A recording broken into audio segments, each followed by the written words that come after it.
In the U.S., the survival rate is 1 in 10 for victims of heart attacks outside a hospital, a statistic that has not changed in 30 years. But new research indicates there's room for improvement. Researchers at the University of Michigan found that if people living in poor neighborhoods received CPR instruction, heart attack victims there would have a better chance of survival. The study found people in poor neighborhoods are 2 to 3 times more likely to have a heart attack than those living in a wealthier part of town. Are you having any pain this morning? No. No. Lifestyle changes, new medications and treatments can also help keep heart disease at bay. Over the last decade, we have continued to see improvements in cardiovascular mortality. Cardiologist Harindra Vijayasundara found deaths from heart disease dropped by as much as 35% for people living in Ontario, Canada, between 1994 and 2005. Dr. Vijayasundara says changes in lifestyle and behavior had a lot to do with it. About 48% of this reduction was associated with improvements in risk factors. So, for instance, there was a reduction in blood pressure, in total cholesterol, in smoking. During the study, the number of Canadians who smoked decreased substantially.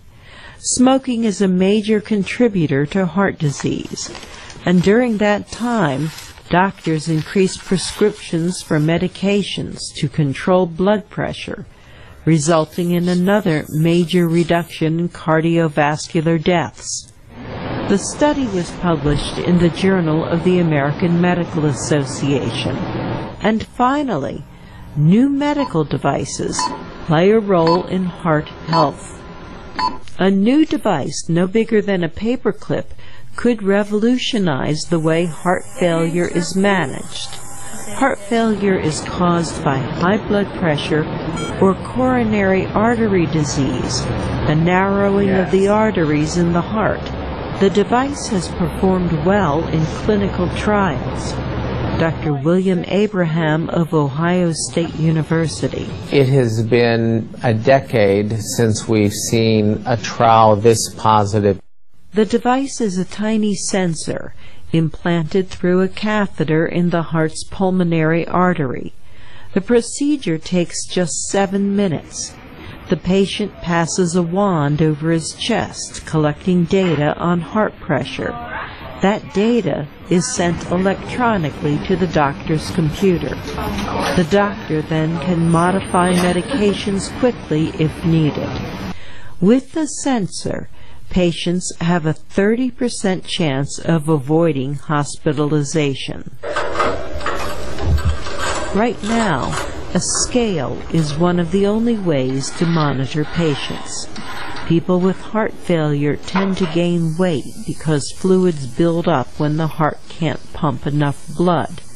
But monitoring weight is not the ideal way to monitor the heart. Daily weight change is very insensitive in predicting episodes of worsening heart failure. The U.S. Food and Drug Administration has not yet approved the device to be used for heart failure patients. The device might also reduce stress because patients will know if their fluids are at the right levels.